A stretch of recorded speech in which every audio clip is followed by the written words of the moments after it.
नमस्कार साथियों, स्वागत है आपका अपने ही YouTube चैनल बीरू एकेडमी पर। सभी को गुड मॉर्निंग, वंदे मातरम, जय हिंद। उम्मीद करता हूं कि आप लोग एकदम स्वस्थ, मस्त और खुशहाल होंगे डियर। बात करेंगे बीएड पात्रता विवाद को लेकर के। कल माननीय सुप्रीम कोर्ट में बिहार शिक्षक भर्ती के अकॉर्डिंग एक बड़ा फैसला आया है। बात करेंगे अन्य राज्यों में बीएड का भविष्य क्या होगा, चाहे मध्य प्रदेश हो, छत्तीसगढ़ हो, उत्तर प्रदेश हो, पूरी तरीके से बात करेंगे। बात करेंगे उत्तर प्रदेश में नए आयोग का जो गठन है पूरी तरीके से पास कर दिया गया है। सरकार की इस पर जो हरी झंडी है लग गई है और निश्चित तौर पर जो पेंडिंग भर्तियां हैं उन पर जो अब कार्यक्रम है वो आगे बढ़ाया जाएगा। लेकिन आगे बढ़ने से पहले वीडियो पर जितने लोग चैनल पर पहली बार विजिट कर रहे हैं सब्सक्राइब करके बेल आइकन प्रेस कर लीजिए।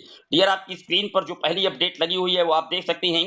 बिहार में बीएड डिग्रीधारी नहीं बन पाएंगे प्राथमिक शिक्षक। सुप्रीम कोर्ट के द्वारा कल एक महत्वपूर्ण सुनवाई की गई बिहार शिक्षक भर्ती के अकॉर्डिंग और जस्टिस अनिरुद्ध बोस जी और बेला एम त्रिवेदी जी के बेंच पर इस मामले को टेकअप किया गया और पूरी तरीके से दलीलें रखी गई। बीएड की तरफ से यही दलीलें की गई कि नोटिफिकेशन पहले का है और चूंकि उस समय बीएड प्राथमिक में पात्र था, हम लोगों का एग्जाम में फॉर्म फिल हुआ था।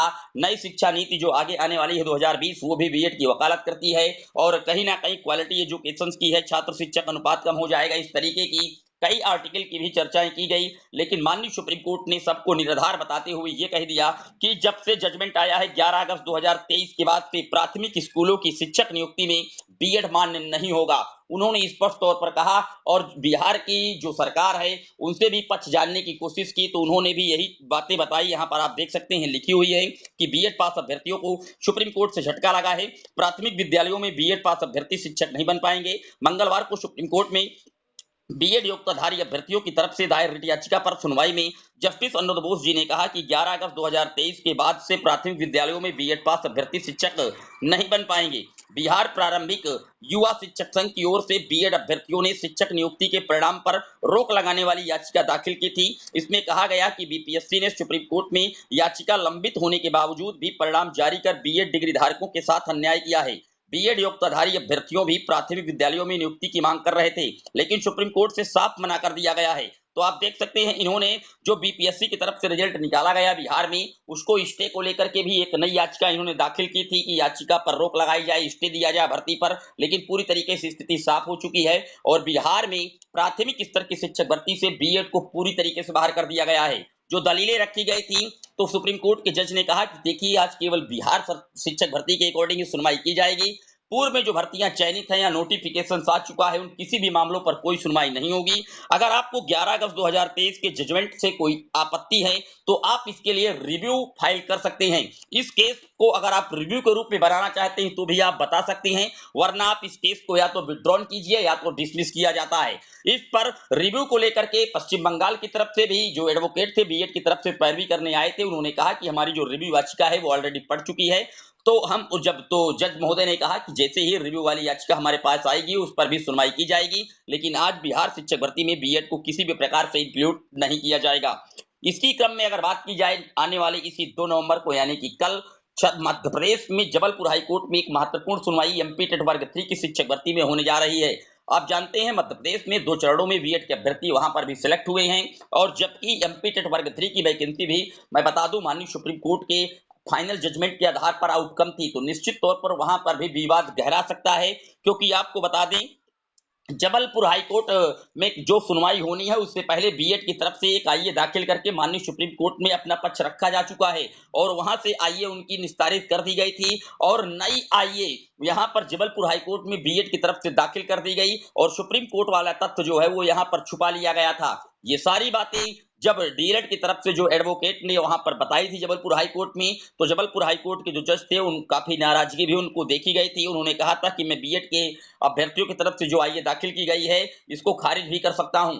फिलहाल देखने वाली बात यह होगी कि कल 2 नवंबर को मध्य प्रदेश में जबलपुर हाईकोर्ट में एमपी टेट वर्ग 3 की शिक्षक भर्ती पर क्या फैसला आता है, सुनवाई का सार क्या होता है, ये कल तय करेगा मध्य प्रदेश की शिक्षक भर्ती का भविष्य। लेकिन नवंबर माह में मैं आपको बता दूं छत्तीसगढ़ में हो 28 नवंबर को सुनवाई है। बिलासपुर हाईकोर्ट में मामला फंसा है, वहां पर बीएड के अभ्यर्थी भी प्राथमिक विद्यालयों में सेवा देने लगे हैं। सुप्रीम कोर्ट के आदेश के अनुक्रम में काउंसलिंग में उनको छूट दी गई थी, लेकिन उनको भर्ती प्रक्रिया में पूरी तरीके से आगे बढ़ा दिया गया। लेकिन उनके नियुक्ति पत्र में बिलासपुर हाईकोर्ट का जो अंतिम आदेश है उसी पर टिका हुआ है और बिलासपुर हाईकोर्ट में सुनवाई होने जा रही है आने वाली 28 नवंबर को। लेकिन उसके पहले मध्य प्रदेश में 2 नवंबर को होगी और फिर 14 नवंबर को बिहार शिक्षक भर्ती में जो 6वें चरण की भर्ती हुई है, जहां पर बीएड के अभ्यर्थी चयनित हैं, उनको भी बाहर करवाने के लिए एक याचिका पटना हाई कोर्ट में पड़ी हुई है, तो उस पर भी सुनवाई होगी। तो आप देख सकते हैं बीएड अभ्यर्थियों की जो मुश्किलें हैं वो लगातार बढ़ती जा रही हैं, क्योंकि सुप्रीम कोर्ट ने अभी क्लैरिफाई नहीं किया है कि जजमेंट किस दिन से लागू होगा।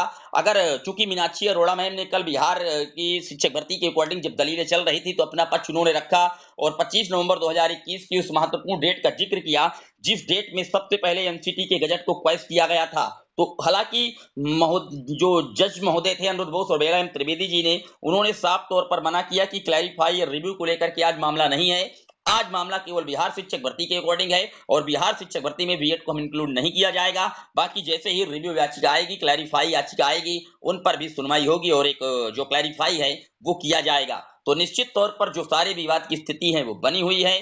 फिलहाल बिहार में बीएड बाहर हुआ है। मध्य प्रदेश में कल का दिन ऐतिहासिक होगा। जबलपुर हाईकोर्ट में देखने वाली बात होगी कि क्या कुछ होता है। कल 69,000 में भी जो चयनित बीएड के अभ्यर्थी हैं उनको बाहर करवाने के लिए शिक्षा मित्रों की तरफ से एक याचिका डाली गई थी, उस पर सुनवाई हुई, लेकिन एक नई तिथि जो है वो कहीं न कहीं मुकम्मल कर दी गई है। आने वाली जो तिथि है नवंबर माह में ही तिथि आएगी।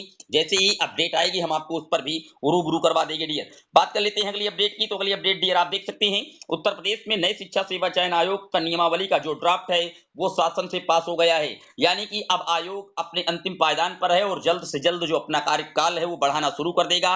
प्राथमिक से लेकर के उच्च शिक्षा विभाग की जितनी भी भर्तियां हैं सबको मर्ज करके एक आयोग गठन कर दिया गया है।